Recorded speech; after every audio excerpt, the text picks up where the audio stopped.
Ladies and gentlemen, warmly welcome to all of you on your own show The Happy Place. As we already promised कि हम हर एक नए episode में एक नए गेस्ट के साथ और एक नए टॉपिक के साथ आपकी खिदमत में हाजिर होते हैं। आज का जो टॉपिक है वो बड़ा ही डिफरेंट है क्योंकि सोसाइटी में और हमारे मेन स्ट्रीम मीडिया पे और सोशल मीडिया पे शायद उस तरह की बात नहीं की जाती। और वो हमारा जो टॉपिक है वो है पाकिस्तान का जो ट्रांसपोर्टेशन सिस्टम है उसके ऊपर जो है हमने हमारे एक बहुत ही जो है ऑनरेबल गेस्ट है जिनका अराउंड 3 डेकेड का जो है वो लॉजिस्टिक सेक्टर में एक्सपीरियंस है। तो आए हम सर से बात करते हैं कि हमारे जो लॉजिस्टिक सिस्टम है, जो ट्रांसपोर्टेशन का सिस्टम है, उसमें जो फ्लॉज हैं, जो चैलेंजेस हैं, उसको किस तरह से उन्होंने जो है वो ओवरकम किया है। और पाकिस्तान की जो नंबर 1 हम कह सकते हैं जो एक कंपनी है ट्रांसपोर्ट की, उसके माशाल्लाह वाइस प्रेसिडेंट हैं। और उसके साथ साथ बात करें उनके जो है वो अदब के जो रिगार्डिंग जो उनका इंटरेस्ट है, तो माशाल्लाह ऑथर भी हैं, उन्होंने बुक्स भी लिखी हुई हैं। और अगर मैं बुक का नेम लेना चाहूँ तो उसमें अपनी तलाश है, अब्र मुसलसल है, और एक जो है वो ऑटोबायोग्राफी है जिसे सरमाया इफ्तिखार भी कहते हैं। तो इसके अलावा भी सर की माशाल्लाह बहुत ज़्यादा जो है वो वैल्यू एडिशन है in our society, specifically in logistic जो सिस्टम है, जो निज़ाम है उसमें। तो without waiting too much time, please stay tune with me and warmly welcome my honorable guest, our industry expert, Sir Sajid Khan Batur Sahab. Sir, बहुत शुक्रिया आपका, बहुत शुक्रिया Irfan. so kind sir, it would be really pleasure and honor sir for me कि आप जो है आपका अपना शो है सर, आप उस पर टाइम निकाल के आए, that would be great. Thank you so much. तो sir, how is things going on? माशाल्लाह, अल्हम्दुलिल्लाह, life is going well, all okay, बिल्कुल ठीक चल रहा है। That's really good to hear and sir नेक तमन्नाएं हैं कि इसी तरह चीज़ें जो है वो माशाल्लाह अच्छे से अच्छे चलती रहें। सर आपका माशाल्लाह जो एक्सपीरियंस है बड़े ही एक लंबे अरसे से जो है आप लॉजिस्टिक पाकिस्तान का जो ट्रांसपोर्टेशन सिस्टम है, तो सर उसमें माशाल्लाह आप एक बड़ी ही रिनाउंड कंपनी है डेवो पाकिस्तान, अगर मुझे इजाज़त दें तो आप माशाल्लाह उसके वाइस प्रेसिडेंट हैं और आपने बहुत सारी नई जो चीज़ें हैं वो इंट्रोड्यूस करवाई हैं। तो सर ये जो आपका एक जर्नी है, क्योंकि आप राइटर भी हैं, ऑथर भी हैं, ट्रेनर भी हैं, मोटिवेशनल स्पीकर भी हैं, तो इस जर्नी के बारे में sir we really wanted to know about it. बहुत शुक्रिया। एक्चुअली जो स्टार्ट किया मैंने वो एज ए लॉयर था, यानी मैंने पहले लॉ किया और लॉ के साथ ही प्रैक्टिस की। ठीक है। मगर फिर अंदाज़ा मुझे हो गया था यहाँ के सिस्टम से कि शायद मैं वहाँ मिसफिट हूँ, शायद मेरा वो कल्चर मेरे लिए सूटेबल नहीं है। तो मैंने उस वक्त की एक टेलीकॉम कंपनी जो आजकल जोंग के नाम से, उस वक्त इंस्टाफोन के नाम से थी, उसको ज्वाइन किया यानी कस्टमर एक्सपीरियंस में, और 8-10 साल वहाँ मैंने गुजारे पूरे नॉर्थ में। और उस ज़माने में मवासलात को या टेली कम्युनिकेशन में यानी मोबाइल इंडस्ट्री और लॉजिस्टिक दोनों इंडस्ट्री आती थी, यानी उनके मिनिस्ट्रीज भी एक ही होती थी और वो सब कुछ। तो नॉर्मली ये लोग मूव करते थे टेलीकॉम से लॉजिस्टिक में, लॉजिस्टिक से, ये नेचुरल था उस जमाने में। अब तो यानी टेलीकॉम अलग हो गया, टोटली डिजिटल हो गया, और रोड मूवमेंट्स और ये रोड ये अलग से हो गए। तो वो उस जमाने में था। तो मैंने काफ़ी टाइम वहाँ गुजारा और वो इस्लामाबाद तक जब मैं गया पेशावर से, तो वहाँ मुझे एक अपॉर्चुनिटी मिली उस वक्त TCS में कि मैं, चूँकि नेचुरल माइग्रेशन थी तो ये लोग करते थे, तो वहाँ पे भी हमारे दोस्त थे, तो हमें अपॉर्चुनिटी मिली और मैंने उस वक्त 2002 में यानी टेलीकॉम में 8 साल गुजारने के बाद मैं चला गया था TCS में एज एरिया मैनेजर पेशावर। और 2-3 साल के बाद मेरी प्रमोशन हो गई, मैं लाहौर आया एज रीजनल मैनेजर। फिर 1 साल के बाद मेरी एक और प्रमोशन हुई, मैं कराची चला गया और वहाँ पे मैं मुख्तलिफ सीनियर पोजीशंस पे रहा, फिर लाहौर आया। उसके बाद तकरीबन 12 साल गुजारने के बाद उस कंपनी में फिर मैंने as a chief operating officer join किया OCS पाकिस्तान को। ये एक जापानी ब्रांड था और मुल्क में और दुनिया भर में अभी भी है। और उसमें 1 साल काम करने के बाद एक ट्रांसफॉर्मेशन हुई और एक और कंपनी ने उसको एक्वायर किया, वो मुलर एंड फिप्स MNP के नाम से। वहाँ मैंने 1 साल गुजारा। फिर उसके बाद कुछ देर बाद मैं चला गया लेपर्ड्स कोरियर में, वहाँ 1 साल गुजारा एज जनरल मैनेजर। फिर मैं डेवो में आ गया और डेवो में आने के 2 ही मकसद थे। एक तो ये था कि मेरा अभी उस वक्त का होम टाउन लाहौर था, तो ये लाहौर बेस्ड कंपनी थी। और दूसरा ये था कि मैंने जब सीख लिया था कि ज़्यादा पोटेंशियल लाइन हॉल की, लॉन्ग हॉल की और स्पीड, सेम डे, जो मेरे इनिशिएटिव थे, मुझे ऐसे लग रहे थे, चूंकि हम उन कंपनियों में भी इसको डिस्कस करते थे यार ये कंपनियां हैं और ये तो नहीं कर रही हैं चीज़ें। तो कुदरत ने फिर मुझे, चूंकि हमारी अपनी एक डिस्कशन में रहता था ये, तो ये हमें एक मौका मिला डेवो पाकिस्तान में आने का। और उसके कार्गो को 2017 में मैंने ज्वाइन किया और उसको पहले ही साल ट्रांसफॉर्म किया डेवो फास्टेक्स में, जो कि कार्गो का मतलब ये है कि आप खुद ड्रॉप करेंगे, खुद लेंगे, सेल्फ कलेक्शन है, उसमें फिर लास्ट माइल या फर्स्ट माइल नहीं होता।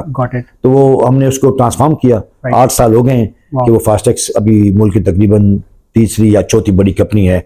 इतने कम अरसे में इसके अंदर इतना पोटेंशियल था कि ये लॉजिस्टिक में, सिर्फ लॉजिस्टिक में भी या कोरियर में भी ये 4th नंबर पे या 3rd नंबर पे इसको आप गिन सकते हैं, रेवेन्यू के लिहाज से भी, स्ट्रेंथ के लिहाज से भी और अपने सिस्टम्स के लिहाज से भी।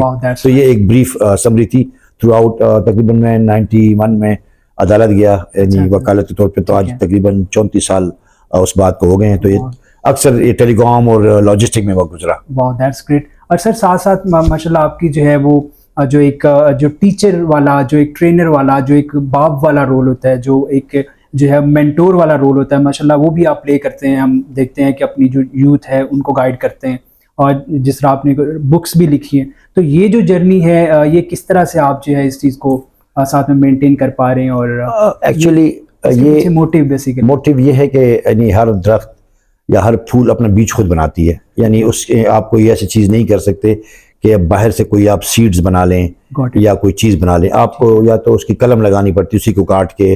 तो मुझे भी ये लगता है कि हर प्रोफेशनल को कम से कम 10-20 लोग प्रोड्यूस करने हैं अपने जैसे। तो वो तभी होगा ना जब आप उसको ट्रेन करेंगे या अपना नॉलेज इम्पार्ट करेंगे और उसको देंगे, ख्वारी करेंगे, तो शायद आपको।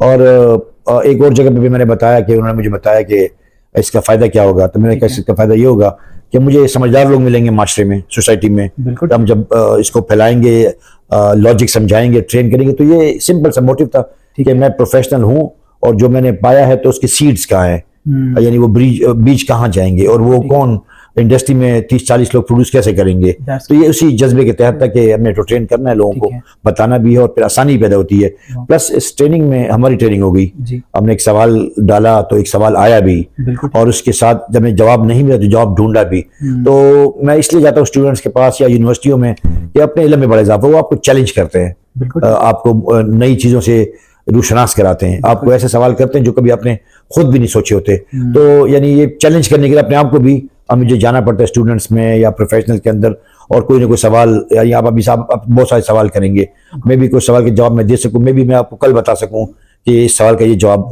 सही जवाब ये था। तो ये लर्निंग के लिए भी है और ये अपनी ड्यूटी पूरी करने के लिए भी। सर अब नेक्स्ट मुझे इजाजत दे तो कुछ क्वेश्चन है सर। उसमें ये है कि आप पाकिस्तान में जो लॉजिस्टिक या ट्रांसपोर्टेशन की जब हम बात करते हैं तो यहाँ पे जो है वो एक माइंड में आती है चीज़ कि यहाँ पे या पॉलिटिकल पावर हो तो फिर आप इस सेक्टर को जो है वो वेल रन कर सकते हैं, इस बिजनेस को चला सकते हैं। क्योंकि यहाँ पे बहुत ज़्यादा अगर हम बात करें प्रोविंसेस के आपस में चीज़ें हैं, कुछ एरिया हैं वहाँ पे कुछ पॉलिटिकल पावर्स हैं तो उस चीज़ों को कंट्रोल करती हैं। तो माशाल्लाह सर आप जो है इस डेवो कंपनी में जो है हम अगर बात करें तो ये टॉप पे है पाकिस्तान में। तो किस तरह एक सेफ्टी वाइज भी माशाल्लाह बड़ी सक्सेसफुल है, लोग बड़ा ट्रस्ट करते हैं। तो ये जो एक ब्रांड बिल्ड किया सर आपने, तो इसके पीछे जो है वो क्या स्ट्रेटजीज क्या हैं? बिल्कुल आपने सही कहा कि स्टार्ट में ये जगह जो इसको अड्डा बोलते थे, तो अड्डा वैसे नेगेटिव लफ्ज में किया, ये कोई खराब जगह हो गया, कोई अड्डा तो नहीं है ना, ये तो ऑफिस है ना, कोई अड्डा तो नहीं है। तो उसकी यानी जो सिनोनिमस बन गया था वो बुरी जगह से बन गया था। तो फिर डेव पाकिस्तान 1997 में एक कोरियन ब्रांड पाकिस्तान आया, इंटरनेशनल कंपनी है, अब भी इंटरनेशनल है। और इन्होंने यहाँ पे एक कल्चर दिया। वो कल्चर 2-4 तरीके से था। एक कि आपका टाइमली डिपार्चर होगा, टाइमली अराइवल होगी, ये पहले नहीं था। आप बहुत छोटे हैं, मेरे ज़माने में हम जब जाते थे तो हमें ये नहीं पता कि बस कब पहुंचेगी, क्योंकि वो फिल नहीं होती थी। तो एक जगह खड़ी होती थी, आवाज़ देती थी लाहौर जाना है, तो फिर वो लाहौर के बाद जगह जगह खड़े होके वो खड़ी होती थी, उसका कोई स्टॉप ओवर नहीं था, कुछ भी नहीं था। तो एक तो आप कोई चीज़ प्लान नहीं कर पाते थे कि तो ये उन्होंने दिया कि यार ये टाइम पे जाएगी, टाइम पे आएगी, ये पहली बार था। दूसरा जो इनोवेशन थी वो थी होस्टिस की। बसों में होस्टिस नहीं था, बसों में कंडक्टर होते थे जो कि एक बुरी तरीके से टिकट अंदर ही लेते थे, और वो यानी स्मार्ट किया गया, एक माशरे को ट्रस्ट दिया गया। लोगों ने कहा कि ये फेल होगा, मगर ये फेल नहीं हुआ। यानी एक पीछे एक साउंड कल्चर था जिसकी वजह से वो बच्चियां अब तो तकरीबन तमाम कंपनियों में होस्टेसेस या स्टीवर्ड्स लड़के होते हैं, होस्टेसेस लड़कियां होती हैं, साफ सुथरे ड्रेस्ड अप होते हैं, कोई मिसहैप नहीं हुआ, यानी वो अपने कैरियर लेके चल रही होती। तो एक तो फिर तीसरा फूड का था कि हमें जगह जगह उतर के कुछ समोसे पकौड़े खाने हैं, गंदी चीजें खानी है, शीशा खोलना है। ये ठीक हुआ कि आपको एक साफ सुथरा हाइजीनिक फूड मिला। एक कंडीशन ट्रेवलिंग नहीं थी कि आपने शीशे खोल के हवा लेनी है, ये करना है, सर्दी लग रही है, तो एक टेम्परेचर कंट्रोल टर्मिनल नहीं थे। आप जाते थे मिक्स्ड किस्म के टर्मिनल्स पे, वहां पे हर तरह के लोग होते थे, आपकी लड़ाइयाँ होती थी, आपको लोग खींचते थे कि इस बस में बैठे उस बस में बैठे। ठीक है। बहुत सी चीज़ थी, 24 आवर्स हुआ, मस्जिदें बनी, जनरेटर्स आए, पैसेंजर लाउंजेस बने, वेटिंग रूम बने, वॉशरूम बने, होस्टेस आई, फूड आया, टेक्नोलॉजी आई, एडवांस बुकिंग आई, टिकट्स आए, डिसिप्लिन आया। एक ही टिकट आपका सबका है, वो ये नहीं है कि यानी आप कंडक्टर के साथ कभी कोई टिकट लें, कभी आज ईद है हमारे यहाँ। तो माशाल्लाह ये तो हमने इनोवेशन की और लोगों ने भी अच्छा फॉलो किया और इंडस्ट्री ने भी। और अब तो एक रोड ट्रांसपोर्टेशन एक मुहज़्ज़ब और मुक़द्दस एक सही जगह पे ये अपनी जगह ले चुका है। एग्जैक्टली सर, ये चीज़ें बेसिकली क्या है कि हमारे अपने लोग हैं, आप माशाल्लाह हमारे इसी पाकिस्तान के हैं।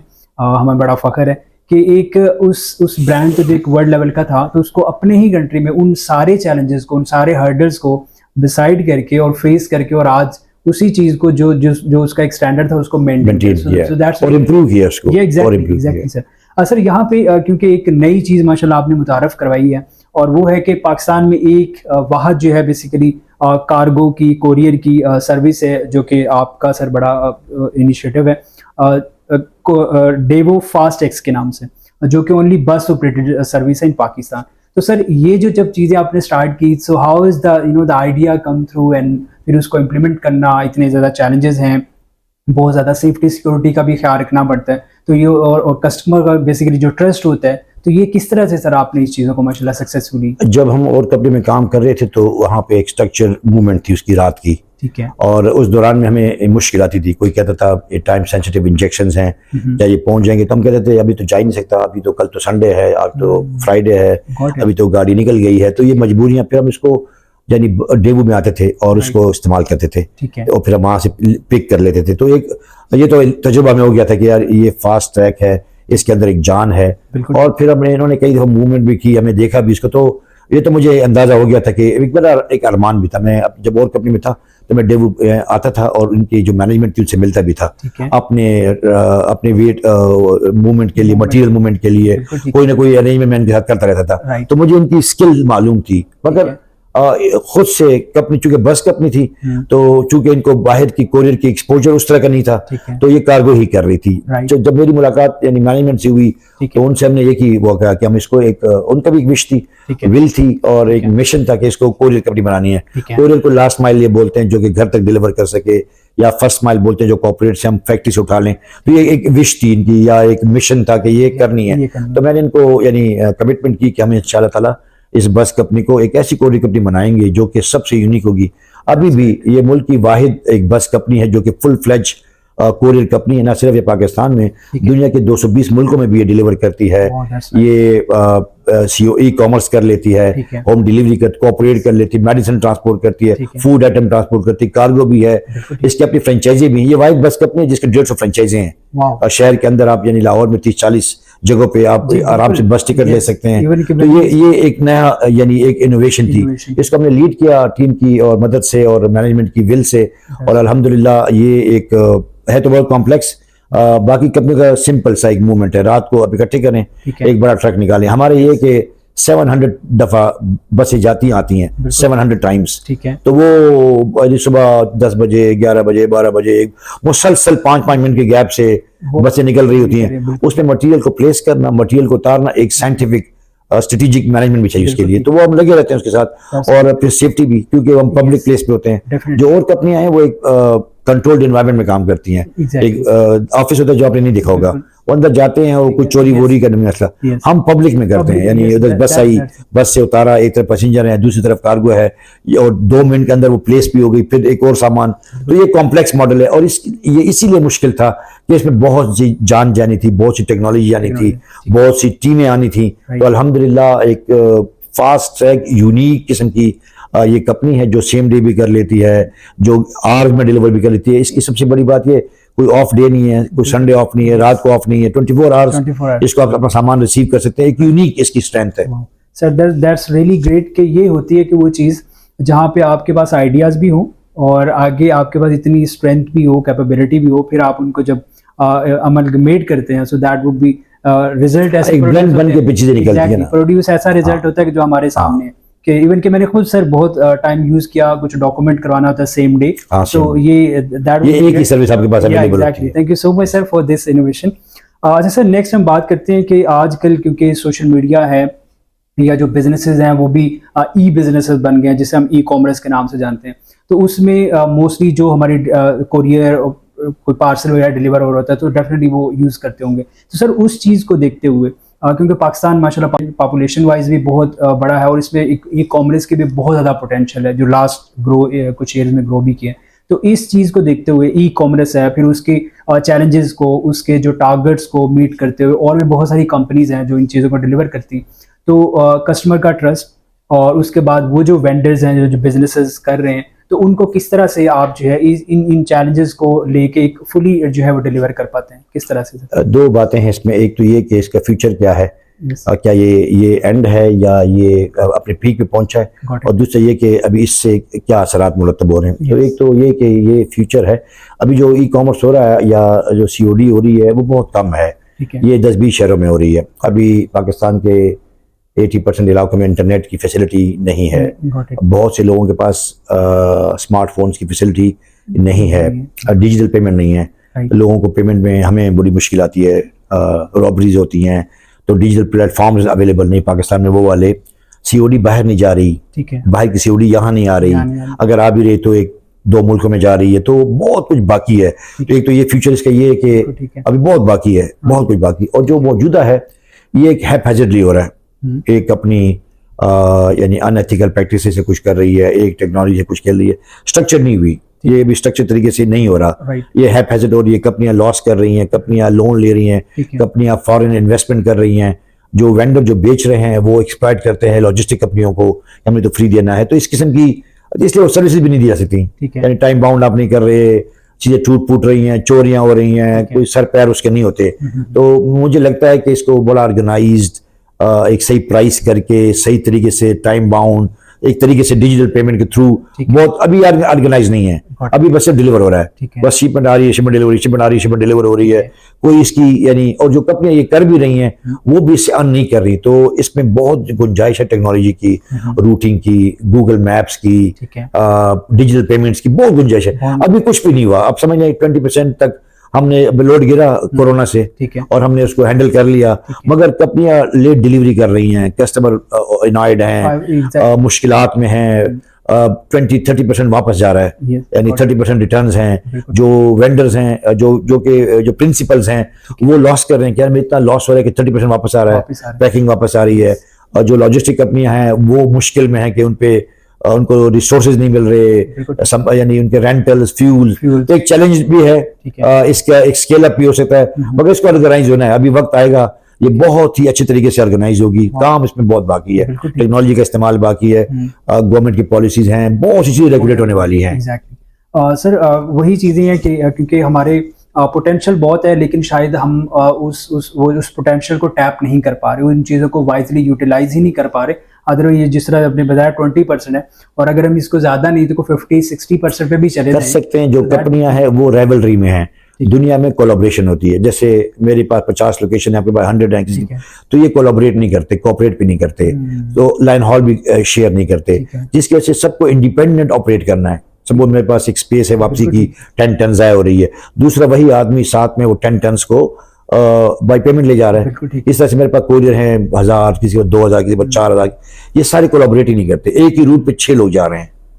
मेरे पास में हमारी गुलबर्ग लाहौर में है, इसमें 100 कोरियर काम कर रहे हैं और मुख्तलिफ कंपनियों के, तो ये यानी रूट शेयर किए जा सकते हैं, कोलैबोरेट किया जाता है, एक जगह पे जमा होके कस्टमर आपके अपने हो, रेट आपके अपने हो, डिलीवरी से कस्टमर को मतलब नहीं होता कौन कर रहा है, ठीक है। तो वो ना इस किस्म की चीजें नहीं हो रही, टेक्नोलॉजी हर एक ने बिलियंस की खरीदी हुई है, एक एक प्लेटफॉर्म बन सकता है। इसी तरह से लाइन हॉल है, ट्रक्स चल रहे हैं, सब अपना सामान डाल सकते हैं उसमें, जैसे कोई अगर एयरलाइन है वो परवाह नहीं करती कि सामान किसका है, मगर यहाँ परवाह की जाती है कि तुम ये तो कंपटीशन है। तो ये जो हमारा टिपिकल माइंडसेट सेट वाला है यहाँ पे, ये इसको फेल भी कर रहा है। अगर ये कोलैबोरेट कर लें, यार ये शहर आपका है, ये कोरियर आपके हैं, ये रूट इकट्ठे होगा, लाहौर में मेरे ख्याल में 10,000 कोरियर अगर हैं, तो 10,000 कोरियर 100 रूट्स यानी अटेन कर रहे हैं और गली गली में घुसे हुए हैं। बिल्कुल सही। तो अगर इसको किए तो क्या हो जाएगा, स्मार्ट रूट हो जाएंगे, 1 किलोमीटर का रूट बन जाएगा। जब वो ले जाएगा तो वो 2 घंटे में जल्दी डिलीवर करेगा, रादर देन कि वो 10-20-30 किलोमीटर ट्रेवल करे, पेट्रोल कम लगेगा, स्कूटीज आएंगी, इलेक्ट्रिक बाइक्स ऐसे बहुत काम बाकी है। यानी इरफान मैं जो है ना, ये सबको रेडिकली चेंज होना है और ये चेंज हो जाएगा, मगर अभी इस वक्त तो बहुत मुश्किल तरीके से हो रहा है। यानी मैं इससे इंस्पायर्ड भी नहीं हो रहा, मैं इसको अल्टीमेट अभी कुछ भी नहीं है, अभी हम ऑन द वे है। अभी टिपिकल कन्वेंशनल तरीके से चीजें हो रही हैं। नहीं सर, डेफिनेटली जिस तरह से एक ट्रांसपोर्ट सिस्टम था, हमने पहले बात की है, उससे माशाल्लाह डेवो पाकिस्तान में, और आप जैसे जो माइंड है, सुपीरियर माइंड है, उन्होंने हेल्प आउट किया, आपने इनपुट डाली और आज ये चीज़ें चेंज हुई हैं। तो डेफिनेटली इन द फ्यूचर हम इस चीज़ें बड़ी कोलैबोरेशन आएगी इंशाल्लाह। That's great sir. Sir next बात करते हैं कि पाकिस्तान में जो स्पेसिफिकली ट्रांसपोर्ट का सिस्टम है, उसमें अगर कोई बंदा जॉब कर रहा है, तो वो खास ड्राइवर हो या कि कोई मीन के मैकेनिक हो या कोई भी, तो उसको शायद उस तरह से, जिस तरह से मीन के एक अप्रिशिएट करना चाहिए, क्योंकि वो बहुत बड़ा रोल प्ले कर रहे हैं, आप लोगों को आपके मूवमेंट भी ईजी कर रहे हैं। तो हम जानना चाह रहे हैं स्पेसिफिकली वो हमारे जो व्यूवर्स हैं, जिसमें यूथ भी है, जिसमें हमारी जो है बहनें भी हैं, कुछ स्टूडेंट्स हैं जो पढ़ रही हैं, और बहुत सारे ऐसे लोग हैं जो पढ़े लिखे हैं बट जो है उनके पास कोई इस तरह की स्किल नहीं है या वो उनके पास जॉब नहीं है। तो जो डेवो पाकिस्तान है या और बहुत सारे हमारे जो बड़े बड़े नाम हैं ट्रांसपोर्ट के, तो उसमें कहाँ पे क्या क्या अपॉर्चुनिटीज़ हैं जो कि अभी तक शायद लोगों को उस तरह की अवेयरनेस ही नहीं है। तो प्लीज़ सर आप उसके बारे में। हाँ, ये बहुत एक ट्रिकी क्वेश्चन है कि एक हमारे जो यंगस्टर्स हैं, इन्होंने काम की बजाय टाइटल्स को माइंड में डाल दिया। जैसे ड्राइवर, अब कनाडा में ड्राइवर नहीं मिल रहे, सब लोगों की ख्वाहिश होती है कि ट्रक ड्राइवर बने। यहाँ ट्रक ड्राइवर को ये लो प्रोफाइल समझते हैं, ठीक है। होस्टेस बहुत ही एक मुअज़्ज़ज़ पेशा है और बहुत हाई इसकी सैलरी है, हाई पर्क्स हैं। इस तरह से मैकेनिक्स बहुत हाई, मगर सब वो लोग तालीम याफ्ता नहीं है, और ये जो तालीम याफ्ता है ये बेरोजगार रहना चाहते हैं। सपोज अगर कोई फीमेल बस, मैं बाहर जाता हूँ तो बाहर ड्राइवर बस की फीमेल अक्सर होती हैं और वो बस चलाती हैं, ठीक है। यहाँ पे आपको नहीं मिलेगी, ना उन्होंने सोचा, ना उन्होंने महसूस किया कि इसमें क्या बुराई है। इवन कि 48% हमारी पॉपुलेशन जो है सर वो फीमेल की, यानी इसमें क्या बुराई है अगर एक स्ट्रक्चर में। इसी तरह से ड्राइवर लड़के नहीं बनते, एक लड़का MBA है, ठीक है, और अगर वो ड्राइवर बन जाए और उसकी सैलरी लाख रुपए तक बन जाए तो वो बेरोजगार नहीं होगा, मायूस नहीं होगा, और वो आखिरकार अपनी मंजिल भी पालेगा। 1 साल ड्राइविंग करेगा, फिर वो अंदर आएगा, फिर आखिरकार अपनी मोटिवेशन से आगे निकल जाएगा। क्योंकि आपने शुरू ही नहीं करते कि भाई मैं स्टीवर बन जाता हूँ और कोई बात नहीं, मैं जो तालीम भी हो कोई बात नहीं, मैं कर लेता हूँ। मेरी जब तालीम LLB थी, सब कुछ था, तो मैं एक कंपनी में गया। जब मैंने वकालत छोड़ी तो मैं सीधा, जिसने मुझे 3200 सैलरी दी और उसने कहा कि सर आप कहाँ बैठेंगे, तो यहाँ तो दफ्तर ही कोई नहीं है। तो मैंने कहा सर कोई बात नहीं, तो हमने निकल 3 मंथ्स के बाद मैं मल्टीनेशनल में था, मेरे में पोटेंशियल था, मगर मैंने कहा कि ये जो 3 महीने कैसे गुजारूंगा। तो एक जॉब मिल गई कहीं भी, एक नॉर्मल सी कंपनी थी पाकिस्तानी, मैं उसमें घुस गया और बहुत तकलीफें गुजारी, बड़े पसीने बहाए। 3 मंथ्स के बाद मुझे अपॉर्चुनिटी मिली, फिर 8 ईयर्स के बाद यहाँ हूँ, मैं अब यहाँ हूँ। शुरू तो मैंने वहीं से किया था ना। तो मैं यानी इस सवालों के जवाब ये हैं कि हर पेशा मुकद्दस है।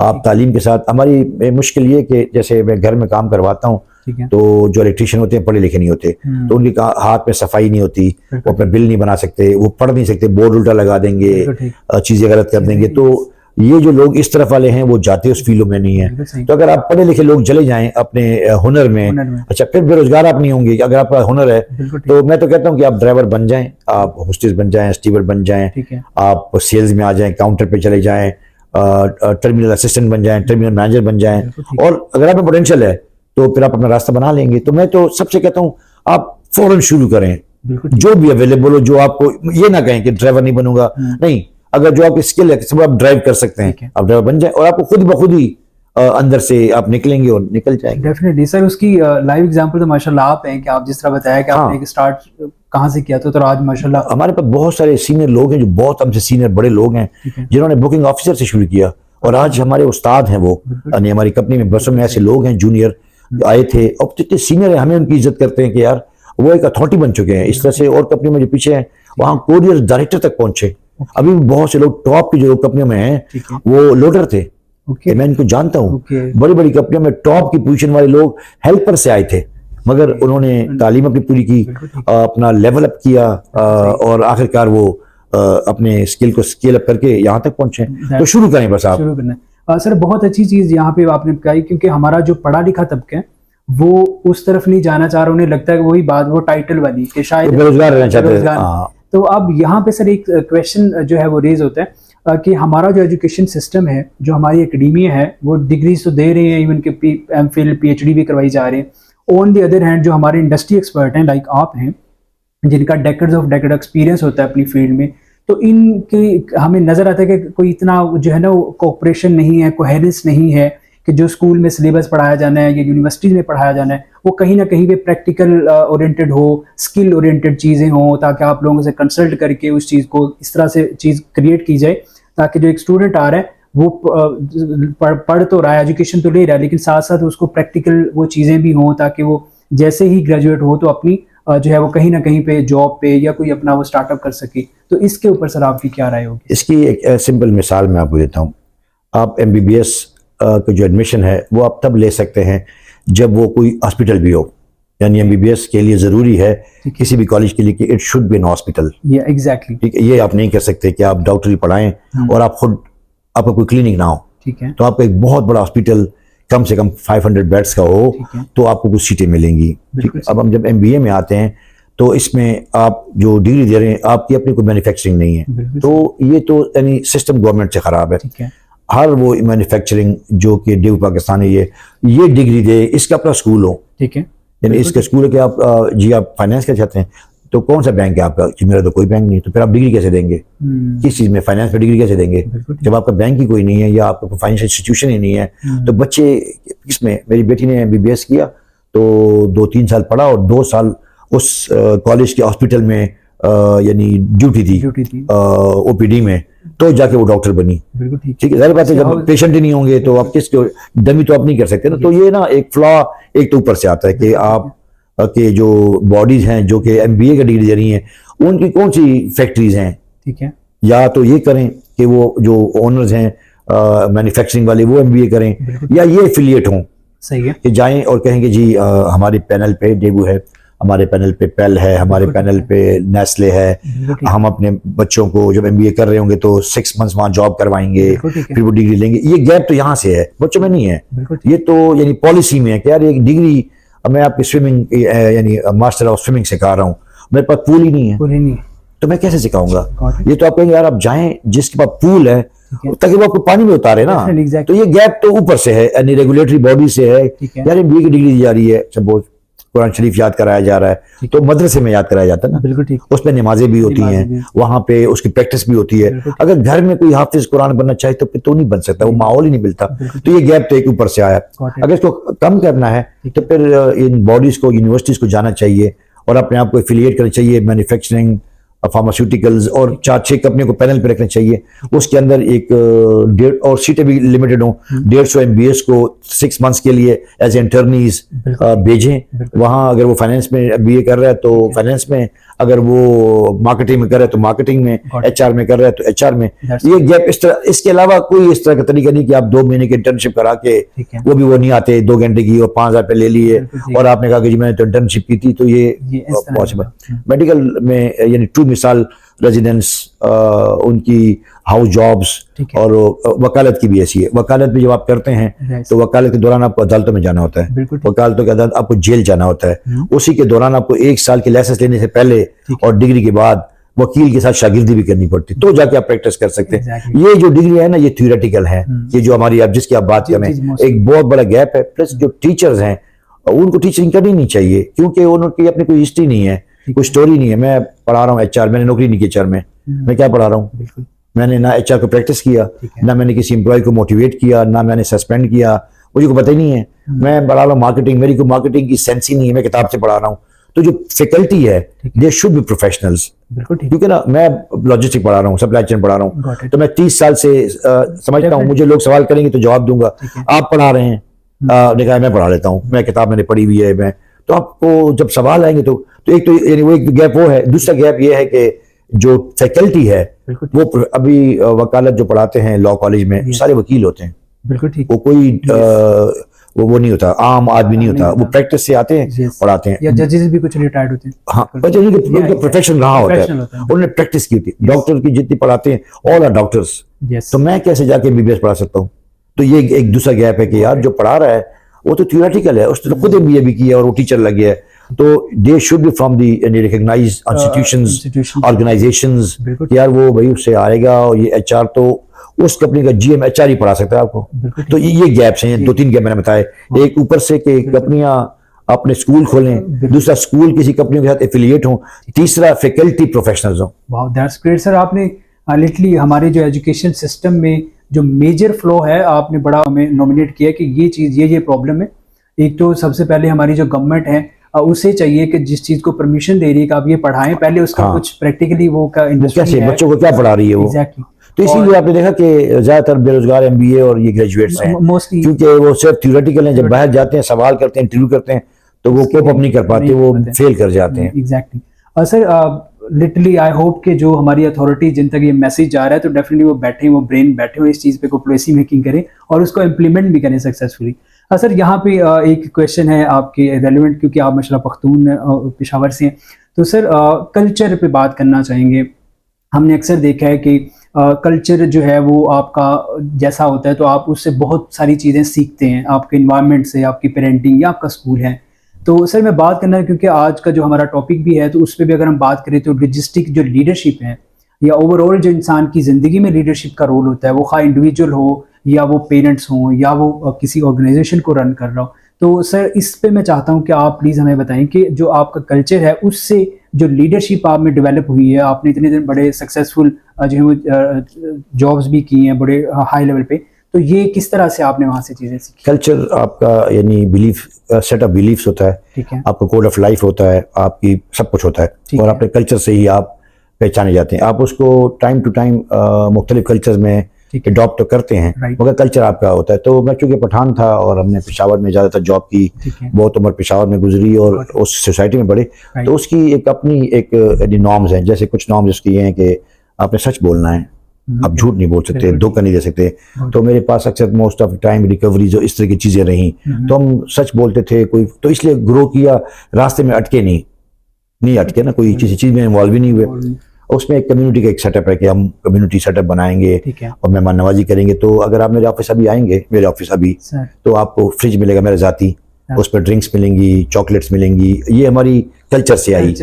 वहाँ कराची या कहीं और जाएंगे तो आपको बड़ा बोरिंग किस्म का, क्योंकि उनके कल्चर में यार बस प्रैक्टिकल रहो, बात करो। हम अपने कल्चर को जहाँ मैं होता हूँ वहाँ पे कोई ना कोई चीज़, ग्रीन टी, हम घर से ग्रीन टी ला रहे होते हैं कि ये बनाओ, मेहमान आ रहे हैं, तो वो भी लोगों को बड़ा इम्पैक्ट करती है। फिर आपको एक यानी करेजियस लीडरशिप चाहिए होती है, आपको फैसले करने होते हैं, आपको कस्टम से, पुलिस से चीज़ें, नेगोशिएशंस होती हैं, तो आपकी बिल्टअप, आपकी एक ब्रेवरी होती है, एक करेज होता है, इंटेग्रिटी आपके अंदर होती है। तो लीडरशिप की जितने भी ट्रेज हैं तो आपके कल्चर से आपको आते हैं या नहीं आते। सपोज जितने भी हमारे यानी पश्तून कल्चर के ट्रेज हैं या जो फीचर्स हैं वो सारी लीडरशिप के थे। जैसे जरगा है तो हमारी कॉन्फ्लिक्ट रेजोल्यूशन है यहाँ पे, तो वो कोई हम बैठ की बात करते थे ना, हमारी तो हम तो पठान तो अदालत में नहीं जाते, वो तो आपस में बात करके ना वो करते। हम यहाँ पे नेगोशिएशन बहुत करनी पड़ती है, बहुत से मसाइल करने पड़ते हैं और अपने कुलीग्स के साथ, तो बैठ के ही बातों से ही बात हम हल करते हैं। तो मेरी तो जिंदगी में जितनी पॉजिटिविटी है वो मेरे कल्चर से मुझ में आई। ईमानदारी, इंटेग्रिटी, बहादुरी, नेगोशिएशन, मेहमान नवाजी, सच्चाई, कैरेक्टर, रेजिलियंस, बाउंस बैक करना, किसी मुश्किल हालात से वापस निकलना, मायूसी ना होना, उम्मीद देना और हर वक्त टीम के साथ खड़े रहना, आगे खड़े रहना, लीड करना। तो ये तो कल्चर का बड़ा इम्पैक्ट है, बहुत इम्पैक्ट है। सो ग्रेट सर, ये चीज है बेसिकली, क्योंकि जो कल्चर आपका रीच होता है या जो आपका एनवायरनमेंट होता है वो आपको कितना ज्यादा मदद देता है, मदद देता है, प्रैक्टिकल लाइफ में कितना हेल्पफुल मदद देता है आपको, और वो हमेशा पॉजिटिव आपको हेल्प कर रहा होता है। आपने मोल्ड करना, यानी ये नहीं कि आप टिपिकल कल्चर को लेके उसी पे रिजिड रहे, मगर उसकी फीचर्स को और उसकी जो क्वालिटीज हैं, जो कोर चीजें जो कि यानी एक परमिटेड हद तक, जैसे मेहमान नवाजी है या मैंने बड़ी इवेंट्स की कंपनी में, जहां मैं होता हूँ वहां बड़े बड़े म्यूजिकल नाइट्स और बड़ी गैदरिंग होती है। ये हमारा कल्चर है कि यार हमारे हुजरे आबाद रहेंगे। तो आप जब जहां मुझे देखेंगे ना, आपको एक आवाज आएगी यार वो बड़ी इवेंट्स करते हैं, लोगों से मिलते हैं, हम सोशल होते हैं, हम इंट्रोवर्ट नहीं होते पठान, वो बात करते हैं, तो आपने मुझे हमेशा सोशल मीडिया पे देखा होगा, हम बात कर रहे होते हैं, तो इसका कितना फायदा मुझे हुआ, तो मुझे फायदा हुआ इसका। डेफिनेटली माशाल्लाह जो है आप इतने अभी भी लीडरशिप का आपका बहुत बड़ा रोल है, कितने बड़े बड़े इनिशिएटिव ले रहे हैं। तो हमें अपनी कल्चर की इम्पोर्टेंस को समझना चाहिए और उसकी जो कोर वैल्यू है उसको साथ लेके जाना चाहिए। तो आज जो हमारी सोसाइटी में जो चैलेंजेस हैं वो शायद उतने ना होते अगर हमने अपने कल्चर को फॉलो, अगर अपने ओरिजिन को चलें, अपने मजहब को कल्चर समझ लें, अगर हमारे मजहब के भी हमारे दीन के भी कोई उसूल हैं उसी को अपना लें, बिल्कुल ठीक। तो ये पठानों के जो कल्चर हैं या इस्लाम के जो हैं, ये यानी ये तकरीबन सेम टू सेम है। तो अगर आप उसको भी लेने के, मैं तो झूठ नहीं बोलूंगा, मैं तो ये नहीं करूंगा, तो आपके अंदर लीडरशिप खुद ही आ जाती है, फिर आप किसी भी चीज का मुकाबला कर सकते हैं। इवन के सर इस पे बहुत बड़े इवन के जितने बड़े इंस्टीट्यूशन है ग्लोबली, हार्वर्ड है, ऑक्सफोर्ड है और बहुत सारे, तो वो इस पे बाकायदा कोर्सेज करवा रहे हैं। और अगर यही चीज हम अपने उस कल्चर से सीख लें, तो हमारे दीन में है, हमारे दीन में है, पंजाबी कल्चर में, सिंध में है, बलूचिस्तान में बड़े रिच कल्चर है, हर एक लोगों का अपना हर एक कौम पे कल्चर है, तो वो वही पढ़ा रहे, तो अंग्रेजी में पढ़ाते हैं और हम सिंपल ज़बान में पढ़ाते हैं। बिल्कुल ऐसे, that's so kind of you sir. Sir अब बात करते हैं इस चीज को वाइंड अप भी करते हैं, आपका टाइम भी बड़ा इंपॉर्टेंट है। सर आपने जो है ट्रेनिंग भी करते हैं, आप ट्रेनर भी हैं, साथ में राइटिंग भी करते हैं, तो ये जो चीज़ें हैं उसके साथ अगर देखें तो आप माशाल्लाह लीडरशिप का और पाकिस्तान की एक टॉप की कंपनी है उसमें एज एक लीडर का रोल भी प्ले कर रहे हैं एज ए वाइस प्रेसिडेंट। फिर आप जो हैं वो फादर भी हैं, फिर आप भाई भी हैं, फिर आप बेटे भी हैं, फिर आप दोस्तों के दोस्त भी हैं। तो ये इतनी सारी चीज़ें जो है मैनेज करना, इसके पीछे क्या राज क्या है सर? यानी इरफान, मैं ये कहता हूँ कि इंसान किसी भी चीज़ में ना सुपीरियर कोशिश ना करे। एक फील्ड में आप सुपीरियर बन सकते हैं, आपको एवरेज रहना है हर चीज़ में।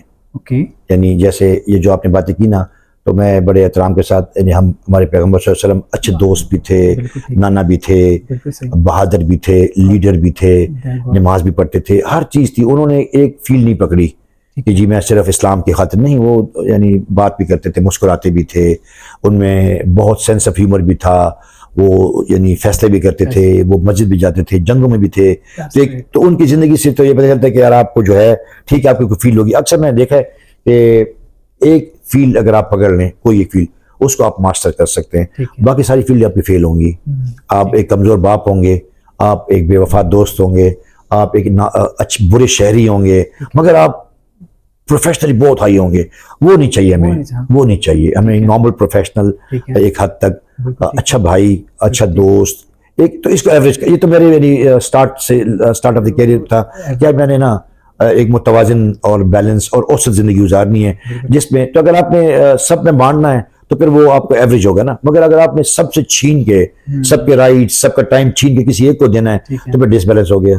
आप बहुत अच्छे लीडर हैं मगर आप अच्छे इंसान नहीं हैं, अच्छे दोस्त नहीं है, तो फिर लोग कहते भी है ना यार वो तो काम तो उसका बड़ा अच्छा है, आदमी अच्छा नहीं है, तो ये अच्छा नहीं है। तो मैं ये कह रहा हूँ कि आदमी भी अच्छा होना चाहिए और प्रोफेशनल भी। तो ये तो डेलीब्रेट मैंने किया है कि यार मैं बिल्कुल ही यानी अच्छा बेटा, अच्छा भाई है, सब अच्छे हों, दोस्तों से थोड़ा मिले, व्हाट्सएप ग्रुप बना लें, हेलो हाई करें, कुलीग्स के साथ अच्छे हों, किसी भी जगह पे ना अगर आप इस तरह से करेंगे, यही मेरे ख्याल में यानी हमारे दीन की भी रिक्वायरमेंट होती है कि आप हर रोल प्ले करें। आपका एक हर रोल है ना, और आपने हर रोल में टॉप नहीं करना, आपने इस पे पास होना है। यार नहीं इतना तो नहीं है ना, मुझे कोई कहने को नहीं भाई इतना तो बुरा नहीं किया यार, मिलता हूँ अब मगर आता तो हूँ ना, मैं फोन तो करता हूँ ना, व्हाट्सएप तो करता हूँ ना। तो मैंने ना एक दिन रखे हुए, यानी संडे को मैंने 10 लोगों को फोन करने होते हैं, तो मैं लिस्ट बना लेता हूँ। अच्छा, इसको टच कर लेता हूँ, 10 को सैटरडे को, 5 को, तो मैं ना लिख देता हूँ कि आज इसको टच कर लेते हैं। वो बेशक 6 महीने बाद होता है मगर टच करता हूँ। बाहर दोस्त इंग्लैंड में, उनको महीने में एक दफा वॉइस नोट छोड़ देता हूँ, अमेरिका में है वॉइस नोट छोड़ देता हूँ, तो सब टच हो देते हैं। और वो कहते भी है यार, मैं कहा यार इसमें कौन सा मुश्किल काम है, एक आदमी को 4 घंटे देने से बेहतर है ना कि मैं तुम्हें 5-5 मिनट दे दूँ। वाह सो नाइस, मीन के एक बैलेंस अप्रोच से, बैलेंस ताकि आप जो है सब कीमती है ना हमारे लिए। और ये फिर ना इसका एक और एक रोशन पहलू भी है। फिर आपके पास मुश्किल आती है, आपको एडवाइस चाहिए, आप किसी में अब अजनबी नहीं होते। जब आप अपने दोस्तों में जाते हैं तो यू आर नॉट स्ट्रेंजर, वो तुम्हें क्योंकि कल बात की होती है ना, तो आपसे ले लेते हैं, आपके काम हो जाते हैं, कंपनी के बड़े इश्यूज होते हैं, आपको लोग चाहिए होते हैं, उनको कोई मदद चाहिए होती है। तो आपका जो अगर सोशल स्ट्रेंथ या नेटवर्किंग स्ट्रेंथ, यानी वो कहते हैं ना कि आपका जो नेटवर्क, आपका नेटवर्क है, अगर आपका नेटवर्क बहुत बड़ा है और मजबूत है और सॉलिड है और आप एक्चुअल टाइम पे आपकी नेटवर्क बहुत ज्यादा है, आपको परेशानी नहीं होती। मुझे कोई परेशानी नहीं होती, मुझे कोई काम चाहिए होता है तो मैं आपसे पूछूंगा, आप कहेंगे सर, आप सबसे पूछ लें, आप सब कहेंगे सर मैं बताता हूँ, तो मुझे जवाब मिल जाता है। अदरवाइज ये बात छोटे सवाल भी बड़े बन जाते हैं। That's great sir, so kind. ये एक वो क्वेश्चन है जिसपे हम बहुत सारे हमारे प्रोफेशनल्स हैं या और बहुत सारे लोग हैं वो इसमें इस वजह से बड़े परेशान हैं। इस वजह से वो अपने उनके रिलेशंस ख़राब होते हैं, उनका प्रोफेशन ख़राब होता है, उनके फाइनेंसेस जो है वो मिसमैनेज होते हैं और इवन का social life as well. Sir एक क्वेश्चन, सॉरी मैं आपका टाइम थोड़ा ज़्यादा ले रहा हूँ। सर आपका माशाल्लाह ग्लोबल एक्सपोजर है, आप डेफिनेटली दुनिया में घूमते जाते हैं, वहाँ का कल्चर देखते हैं, वहाँ की प्रोफेशनलिज्म देखते हैं, तो और ऑन द अदर पाकिस्तान है। तो सर मैं 2 से 3 जो है ना वो कुछ कंपैरिजन चाहूँगा आपसे, क्योंकि वहाँ का ज्योग्राफी देखने या पाकिस्तान की देखने में, कि आप यूरोप की लगा लें, यूएसए की, या आप किसी भी एशिया कंट्री में जाते हैं और वहाँ के जो लोगों में वो चीज़ें जो कि उनको एक टॉप पे ले गई हैं as a society, as a country, तो हमारे सर यहाँ पे पाकिस्तान में क्या ऐसी चीज़ें हैं, क्योंकि हमारा माशाल्लाह रिलीजन बड़ा सुपीरियर है, हमारा कल्चर बड़ा रिच है, हमारी जियोग्राफी बड़ी स्ट्रॉन्ग है स्ट्रेटेजिकली, बट हम उस लेवल तक क्यों नहीं जा सके, उस एक प्रॉस्पेरिटी के रास्ते पे क्यों नहीं चल पाए सर? देखिए, हम सोशली थोड़े से, मैंने बताया कि तालीम की भी कमी होती है, एक्सपोजर की भी कमी है। बहुत से लोग लाहौर से उकाड़ा तक भी नहीं गए, एक्सपोजर ही नहीं है ना, वो नेट पे ही, मोबाइल पे ही रहते हैं, दोस्तियां नहीं करते, उनको एक्सपोजर नहीं होता। तो कोई ऐसी चीज़ नहीं है कि मैं कहूँ कि ये जो रोका हुआ है वो रोका हुआ है थ्योरेटिकल सोच ने, एक्सपोजर ने। अगर मैं मुझे कोई कहे कि आपके पास 2 दिन है और आप यहाँ दूर तक जा सकते हैं, मैं चला जाता हूँ। पहले मैं ये बड़ी बोझ लगता था, मगर जब मैं जाता हूँ तो मुझे एक बात नई पता चलती है। जब मैं आपके साथ बैठता हूँ, अगर आपने मुझे बोला कि इंग्लैंड में ये होता है, तो मैं उस पर आपके साथ कुछ शेयर कर सकता हूँ। अगर आप किसी कल्चर की बात करते हैं तो मैं रिलेट कर सकता हूँ, मैं यूएस के बारे में, कनाडा के बारे में और चीज़ के बारे में, तो ये मेरा एक्सपोजर है। किताबों के बारे में, शायरों के, अदीबों के बारे में, तो मैं इसको, मगर अगर ये मुझे कुछ पता ही ना हो, ठीक है ना। प्लस फिर हमने ये सोचा है कि हमने स्टार्ट कहीं से नहीं करना, स्टार्ट नहीं करना। तो जो तरक्की होती है ना, वो कैसे करते हैं वो लोग, आप किसी की भी देख लें, वो किसी जगह पे बर्गर बेच रहे होंगे, दूध बेच रहे होंगे, पेन बेच रहे होंगे, बड़े से बड़ा आदमी किसी सेलमैन से शुरू करता है, और वहां पे उनको बुरा ही नहीं होता, उनको पर आर काम करना होता है, ठीक है ना। ये कल्चर यहाँ नहीं है कि सपोज अगर मैं आपसे कहूँ कि आप मुझे 1 घंटे मेरे साथ काम करें, मैं आपको 200 रुपए दूंगा, तो आप कहेंगे मुझे पूरी नौकरी चाहिए, मुझे परमानेंट है। और सवाल होगा, सर जॉब की कितनी सिक्योरिटी है? मैं कहता हूँ जॉब की कोई सिक्योरिटी नहीं होती, काम की सिक्योरिटी होती है।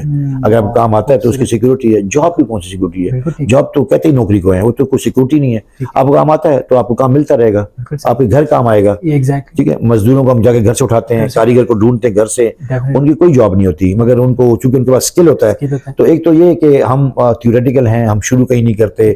हमें चाहिए कि अगर मैंने कुछ कर लिया है तो मैं इमीडिएटली किसी काम में चले जाऊं और उसके साथ अपने आप को डायमंड की तरह रिफाइन करूं और आगे निकल जाऊं। दूसरी बात ये कि हम एक दूसरे को भी परेशान करते रहते हैं, सोशली भी इनकरेज नहीं करते, यानी उसको डिस्करेज करते रहते हैं। घर का जो माहौल है वो भी इम्पैक्ट करता है। हम बहुत डिमांडिंग होंगे बच्चों से कि ग्रेड लाने हैं, कुछ भी नहीं लाना, सिंपल आपने पढ़ना है और जो पढ़ना है वो पढ़ें। तो डायरेक्शन भी गलत होगी, आपने कुछ पढ़ना है, मैंने कुछ पढ़ा दिया, आपको मैंने डिस्टर्ब कर दिया कि ये क्या हो रहा है, क्या हो रहा है, ये उधर ये है ही नहीं, उधर ग्रेडिंग ही नहीं है, इस किस्म की चीजें ही नहीं है। अब बेसिक तालीम यहाँ पे A लेवल या FSC तक है, बहुत एक्सपेंसिव है, बाहर फ्री है।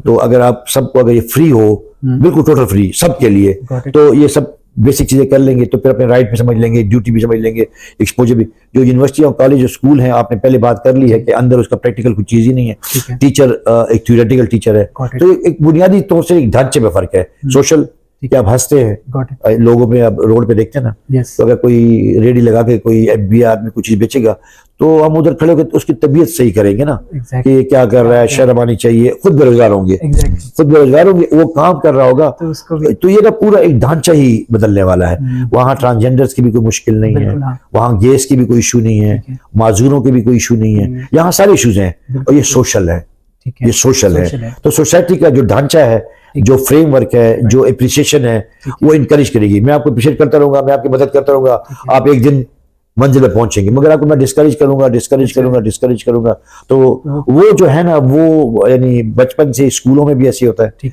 और उनकी इंटर्नशिप भी, उनकी कॉर्पोरेट सोशल रिस्पॉन्सिबिलिटी भी, और आखिरकार पेरेंट्स की बहुत बड़ा कमाल होता है। पेरेंट्स बच्चों को यानी कितना मजबूर करते हैं, यहाँ तो आपको मजबूर करते हैं ना कि ये पढ़ना है, वहाँ ये चीजें नहीं है, वो आपने चॉइस लेनी है। बचपन में 2-4 साल की उम्र में आप इशारा कर देते हैं कि मैंने क्या बनना है, यानी वो आपकी आदतों से आपको अंदाजा हो जाएगा सिंगर बनेगा ये, तो हम उसको मोल्ड करते हैं जबरदस्ती। तो इस तरह की चीजें हैं, कंफ्यूजन है। एक सोशली इसको ठीक करने वाला है, इसका कोई और पॉलिटिकल कोई हल नहीं है, ये सोशल प्रॉब्लम है। बिल्कुल ठीक। सर बहुत अच्छे चीज़ें आपने बताई। आई होप कि इस पे हमारा क्या है कि जो हमारे पेरेंट्स हैं उनको शायद इंडिविजुअली स्टेप लेना पड़ेगा, कि चलिए वो क्या कहते हैं ना कि एक फर्द ठीक होगा तो फिर एक फैमिली ठीक होगी, देन एक सोसाइटी, और उससे चीज़ें ग्रो होंगी। सर यहाँ पे लास्ट, क्योंकि ये हमारा जो प्लेटफॉर्म है ये नौजवान है मोस्टली जो व्यूवर्स हैं हमारे, तो हम चाहते हैं कि आपकी माशाल्लाह जो वर्थ लर्निंग है, जो आपका ग्लोबल एक्सपोजर है, जो आपकी इनसाइट्स हैं, जो आपका एजुकेशन है, वो सारी चीज़ें, तो मैं चाहता हूँ कि सर उनके लिए कोई मैसेज दैट आप उनको देना चाहें तो प्लीज़ इट्स हाँ, मैं ये अपने बच्चों से कहूँगा कि आप पढ़ लें, और अगर आप नहीं अफोर्ड कर सकते तो छोड़ दें, एक लेवल पे छोड़ दें, और आप कोई जॉब करें, छोटी बड़ी अच्छी बुरी, और उसके दौरान पढ़ते रहें। मैंने 40 साल की उम्र में MBA शुरू किया, यानी 40 ईयर्स में जब मैं जॉब कर रहा था, और मैं यानी 6 बजे मेरी ऑफिस खत्म होता था, 6 बजे की क्लास थी, और बीच में एक लंबा सफ़र था कराची में, और उसमें मेरी ट्रांसफ़र भी हुई। मैंने लाहौर से भी MBA करता रहा, तो 3 साल मैंने MBA किया। तो मुझे एक मिशन था, तो मैं अक्सर जब बच्चों से सवाल करता हूँ कि जी मैं FA वाले साहब की डेथ हो गई थी, मैंने नहीं पढ़ सका, आप पढ़ते रहें और शुरू करें। आप यानी आपने MBA कर लिया है, आप जाएँ, वो कहेगा जी हमारे पास ड्राइवर की जॉब है, आप सीख लें, ड्राइविंग करें, 2-4 महीने में मैं आपको गारंटी करता हूँ आपको रास्ता, वो खुद आपको बताएगा कि यार तुम अच्छे नहीं लग रहे, तुम इधर आ जाओ। इस तरह से कोई शॉप, कोई चीज़, कोई भी काम आप शुरू करें, शर्माएं नहीं, आपके पास तालीम का जेवर है, और अगर आप जब पढ़ लें तो साथ साथ तालीम जारी रखें। अगर आपने MBA किया हुआ है, MBA करें, अगर MBA किया हुआ है तो आप आगे जाते रहें, आप पढ़ते ही जाएं, और हिम्मत ना हारें, लोगों की बातों में, इसकी बातों में ये ना आए। अक्सर लोग कंफ्यूज रहते हैं। मोबाइल का इस्तेमाल कम करें, सोशल मीडिया पे, टिकटॉक्स पे, इस पे पॉजिटिव काम करें, और अपने आप को प्रैक्टिकल बुक्स नहीं पढ़ रहे आप लोग, लाइब्रेरी में नहीं जा रहे आप लोग, तो इस किस्म की चीज़ें, आपकी हेल्थ खराब हो रही है, आप ग्राउंड में नहीं जा रहे, ग्राउंड में जाएं, आप पढ़ें, आप किताबें पढ़ें, और आप एक्सपोजर ट्रैवल करें, पंजाब पाकिस्तान में ट्रैवल करें, तो इंशाअल्लाह अगर आपका दिमाग और एक्सपोजर खुला होगा तो मैंने आज तक किसी को फेल होते नहीं देखा, अगर उसमें थोड़ी भी जान होती है।